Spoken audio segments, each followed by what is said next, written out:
What's up guys? Itong bidang-bino natin ngayon, calamares 500 grams. Nabili ko sa supermarket. Ayan guys. Ano na yan, malinis na yan. Nugasan ko na. At tinugasan ko na rin ng mabuti yung aking mga kamay. Dahil sa pagkakataong ito ay ating lalamasin ito. At ito yung aming ulam ngayon. Nabili ko to 99. Tapos ito 10 piso itong harina, 1/4, pero dinalawa ko na. So 20. Okay. So unahin ko, siyempre titimplahan ko tong ating calamares. Okay. Start na natin.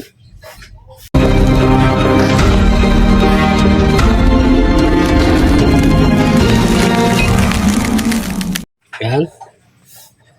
Lalagyan natin ng paminta. No? Bali na yung aking paminta, tansyahan na lang. Yan. Huwag naman masyadong marami kasi request siya ng ating mga bata. Lagyan rin natin ng asin lang. Ganyan, lalagyan natin siya ng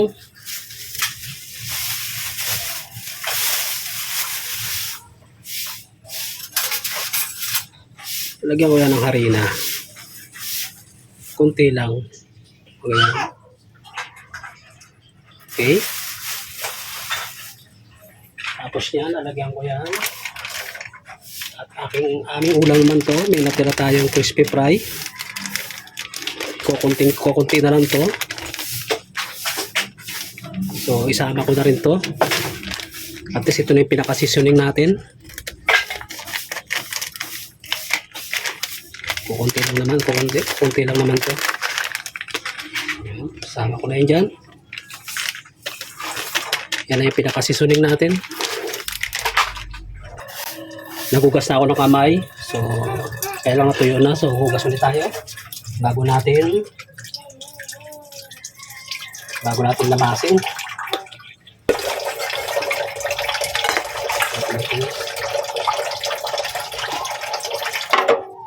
Yan. Ayun ang isang itlog. Yan.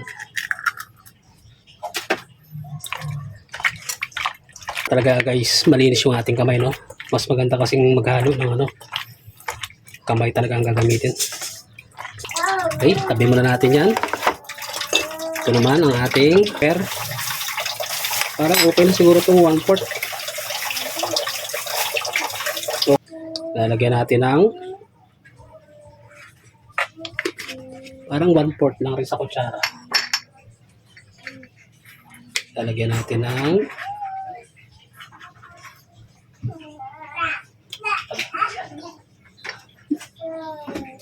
lagyan natin ng asin. Okay. Ito, wala na to. Wala na akong ilalagay dito. Wala na lang. Lagyan na natin ng konti. Yung iba, oyster sauce ang ginagamit. Wala tayong oyster sauce, so pwede na to.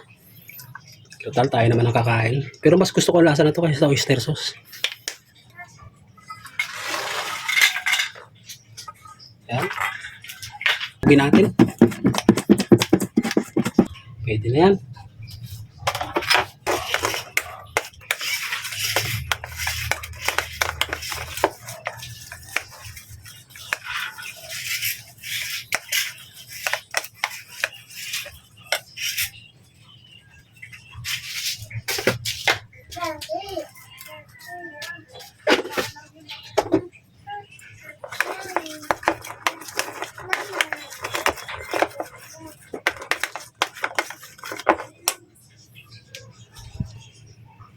Guys, sa street foods dun sa kanto, pag binibili, may ganito sila, sinasawsaw mo nila bago nila pina-fried. So yung sa kanila, puti lang, harina lang talaga, siguro nilagyan natin. Ayan guys, dun sa pag bumili kayo dun sa street foods, kasi tinanong ko kung paano sila magluto, may ganito rin sila, sinasawsaw nila ito dito bago nila ipa-fried. So yun sa kanila parang harina. Harina tsaka asin lang. Gawa ng business nga naman. So sa atin ito yung pinagmarinate natin kanina. So may lasa na yan. Nag-add na tayo ng konting asin. Yan. Sasawsaw natin dito bago natin lulutuin. Guys, kinukuha ko lang yung texture ng ano. Yan. Yung medyo talagang malapot siya, no? Yung talagang kakapit siya dun sa may calamares natin. Lapit na guys, oh. Pwede na yan. Ito yung calamares, oh. Yan guys yung sample, oh. Ng calamares.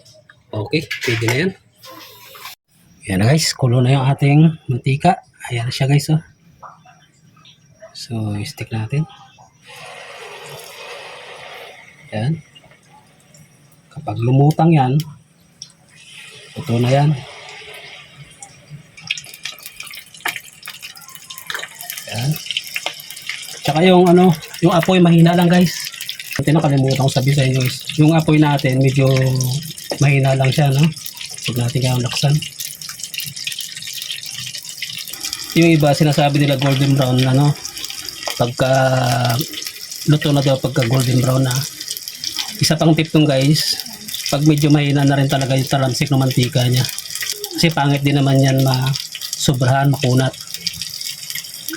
Yan yung pinakapalatandaan guys. Hanguin ko na yan.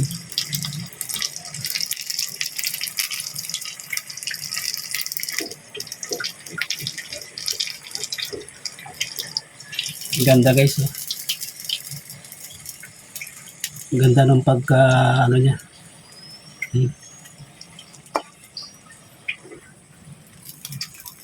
Ayan na guys. Ayan yung ating finished product. May kinagatan ako dito guys eh. Ito. Paparinig ko sa inyo yung lutong niya.